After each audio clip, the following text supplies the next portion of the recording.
Welcome back to my channel. Let's start the game. Okay, let's go.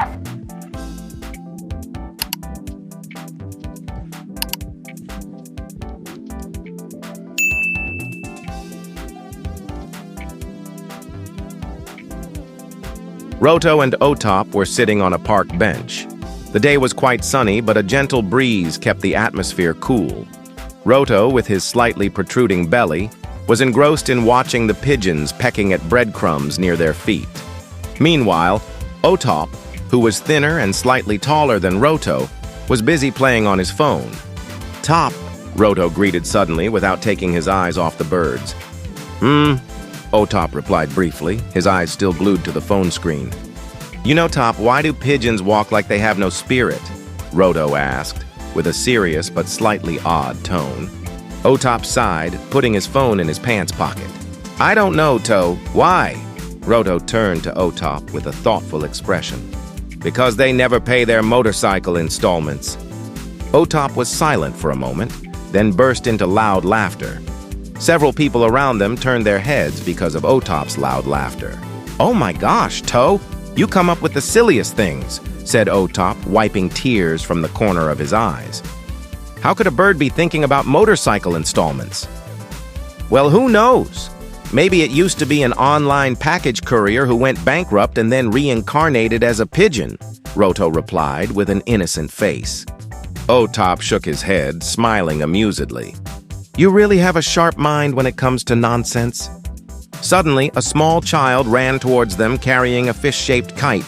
The child tripped over his own feet and almost fell. "Watch out!" Roto and Otop shouted simultaneously. Fortunately, the child managed to maintain his balance. The child's father immediately approached him and scolded him gently. "Poor kid, Top," said Roto, looking at the little boy. "He almost face-planted like undercooked fried food." "Yeah, Toe. That's why you have to be careful when running," Otop chimed in. "Just like you when you're chasing discounts at the supermarket." Roto scoffed.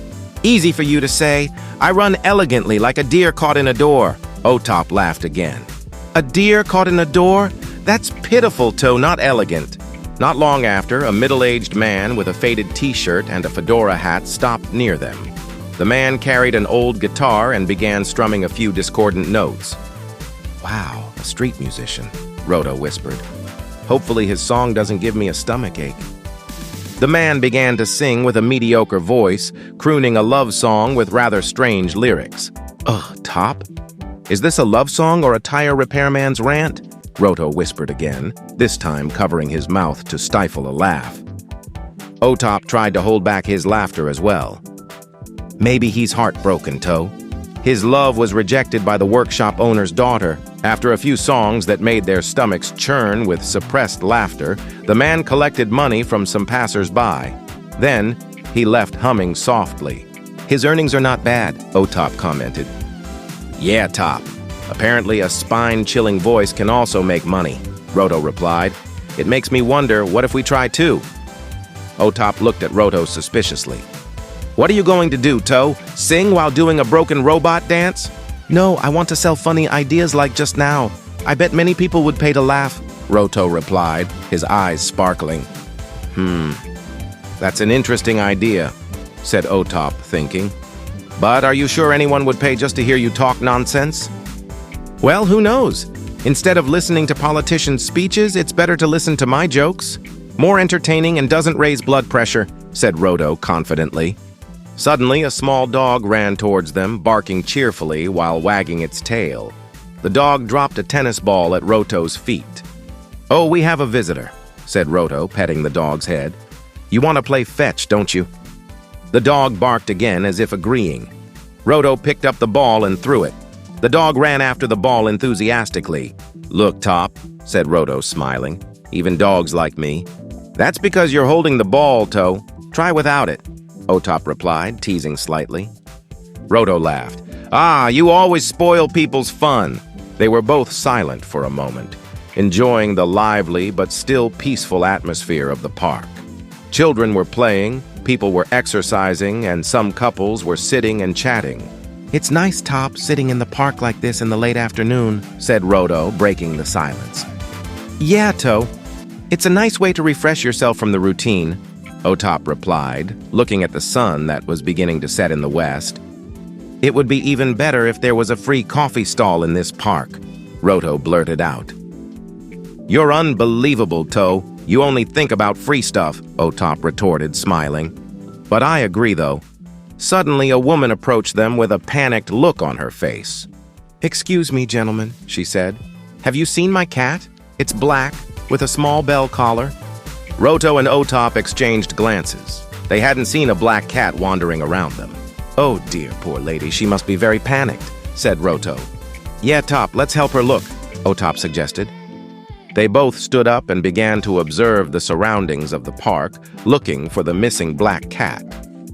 Although they were known for their not-so-serious conversations, this time they showed concern for others.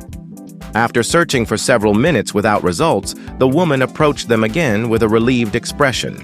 Alhamdulillah, praise be to God, found him.